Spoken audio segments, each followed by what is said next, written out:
moi, Marie-Vincent, et il y a Philippe, Paul et Nicolas qui sont chercheurs au CIRIS.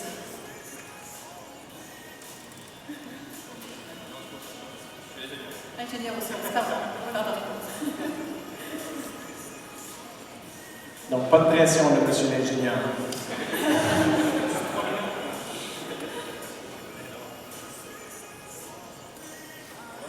Alors, on les applaudit, l'équipe numéro 2, Film astucieux. Alors, Film astucieux, c'est un jeu vidéo pour les enfants qui présentent un trouble développemental de la coordination. Je vais vous expliquer brièvement c'est quoi un trouble développemental de la coordination. C'est un trouble neurologique qui touche la planification et la coordination des gestes complexes chez un enfant. L'enfant passe pour un enfant maladroit, un enfant paresseux aux yeux des autres, parce qu'il a de la difficulté à aller en vélo, il a de la misère à monter les escaliers, il n'écrit pas correctement, il a de la misère à s'habiller. Toutes les activités plus complexes de la vie sont difficiles pour cet enfant-là. C'est un diagnostic qui est méconnu, mais ça touche quand même 5 à 6 des enfants. Donc, un enfant par classe présente un trouble développemental de la coordination. Et ça a des impacts dans toutes ces sphères de la vie quotidienne. Donc, ça touche...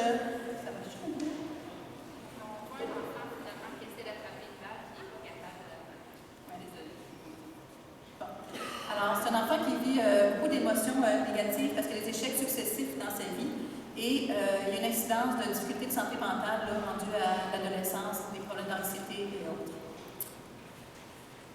Donc, nos objectifs, c'était d'aider l'enfant à comprendre le trouble développemental de la coordination et ses impacts quotidiens.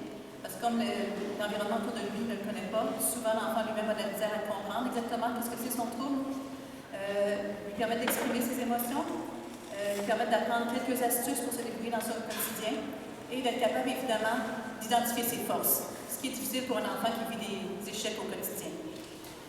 Ce qui est une plus-value aussi, serait de permettre aux intervenants, aux parents, de suivre l'évolution de l'enfant par le jeu vidéo en ayant un suivi par rapport à ses émotions et par rapport à sa compréhension du diagnostic.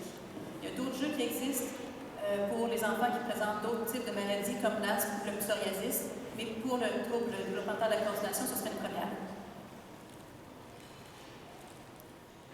C'est pourquoi pendant ce week-end, on a réfléchi à quel jeu on pouvait mettre en place. Et puisque avant de pouvoir faire un jeu, il faut d'abord réfléchir à sa structure, à comment, qu'est-ce qu'on va mettre à l'intérieur. On a décidé on a réalisé la trame de ce jeu. Ce sera un jeu de type serious game, c'est un jeu d'aventure, de type point et clic. On se déplace dans un environnement et on clique sur les différents objets avec lesquels on va rentrer en interaction. C'est un jeu qui va être donc possible sur PC ou tablette, réalisable par le jeune qui présente ce jeu.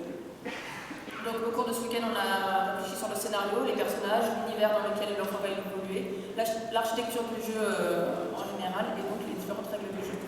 Donc pour vous présenter brièvement ce qui a été fait, on a imaginé qu'il y a donc un petit garçon qu'on appelle Xavier qui présente un trouble, un TAC et qui va rencontrer Ping, qui va lui expliquer quel est ce trouble et qui va l'accompagner tout au long de son quotidien dans différents univers qui vont être l'école, la maison, ses loisirs, pour lui expliquer quel est son trouble et également lui proposer des petits jeux. Il va pouvoir tester la compréhension de l'enfant, pouvoir voir quelles sont ses émotions et pour lesquelles il va pouvoir gagner des médailles pour pouvoir accéder aux différents niveaux. Donc voici un type de question qui va permettre de tester la compréhension de l'enfant à laquelle il peut répondre. Donc, dans les 3 domaines, nous, par exemple, si on choisit la maison, il peut avoir le choix entre 3 domaines, chambre, salle de bain, cuisine. On prend la cuisine, il choisit 3 domaines, donc manger. Alors, il y a une animation de Xavier qui mange très salement, il est tout sale, puis sa maman le chicane. Comment ça, t'es donc bien pas bon, t'es pas capable de manger la lune. Fait que, mettons. Alors, une des questions, c'est comment tu sens, toi, comment tu sens que Xavier se sent quand il mange, puis il se fait chicaner par sa maman. Fait qu'il pourrait avoir différents icônes, puis selon celui qui choisit avoir une animation ou un petit jeu en conséquence.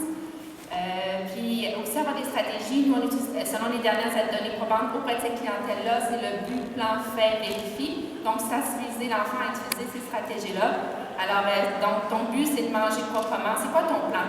Est-ce que c'est de se cacher autour de la table? C'est-tu de t'avancer proche de la table, de te reculer? Donc, ils pourraient prendre la mauvaise décision qui est bien sûr se cacher sous la table. À ce moment-là, ils diraient, bien, essaie donc d'autres choses.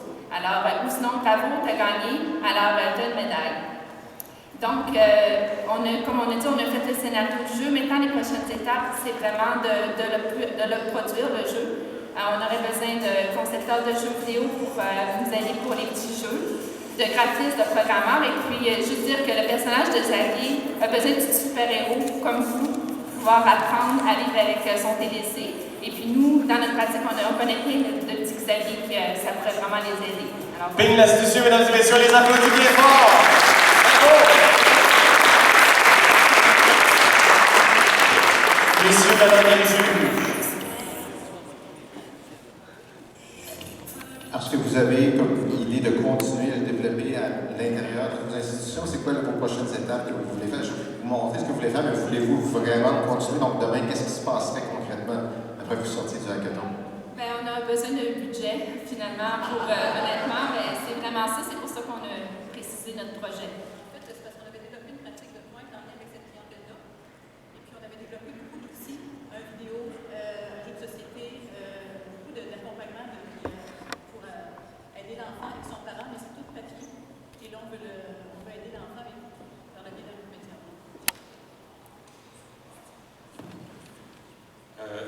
Vous prévoyez que c'est pour une utilisation pour les enfants de quel âge? 7 ans, 11 ans. 7 à 11 ans. Et deuxièmement, qui va les diffuser? Comment vous allez les diffuser? C'est-à-dire que c'est quelque chose que vous allez suggérer à un enfant lorsqu'il vient dans vos cliniques spécialisées, ou c'est un objectif plus large que celui-là? C'est sûr que dans nos cliniques spécialisées, les enfants qu'on voit, on a tête modérée à sévère. Et les enfants qui ont des troubles comme ça, qui sont à l'école, qui sont comme une difficulté humaine importante. Donc, ça pourrait être aussi pour cette clientèle-là qui sont vus en première ligne. Ou par les écoles, on dit que les professeurs pourraient présenter aussi, quand je sais qu'il y a un enfant qui est plus en difficulté, pourraient le présenter aussi aux petits copains de la classe pour expliquer le problème à l'enfant. Donc, vos vecteurs de diffusion passent par les écoles? Les écoles, le centre de l'adaptation. L'association de parents, puis une association de parents aussi. Un bel applaudissement pour notre projet numéro 2. Bing l'astucieux. On invite maintenant le projet numéro 4, texto-dossier. L'équipe du projet numéro 4. Alors, texto-dossier, c'est pour améliorer la communication entre les infirmières et les autres professionnels de la santé, entre autres, parce que vous allez voir, il y a plusieurs applications. Alors, l'équipe texto-dossier.